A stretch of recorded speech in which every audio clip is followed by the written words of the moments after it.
So in this quick tutorial, we're going to discuss how you can change the volume level of the projects or the audio files in the Davinci Resolve software timeline. So all you need to do is just simply open the software and import the video and audio clips over the timeline that you want to create the video. And now first, if we are satisfied once with the selection, now just simply select the audio clip of which you want to change the audio level or the volume level. For example, if I select this one, now, once you select this, the audio panel of effect has been enabled. Now you can see this first option, which is volume.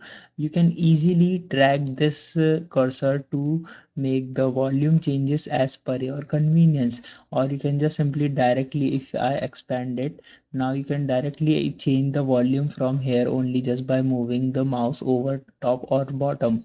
I hope this video will be helpful for you. Make sure to hit the like button and subscribe button for having such more helpful and interesting tutorials. See you in the next one. Take care.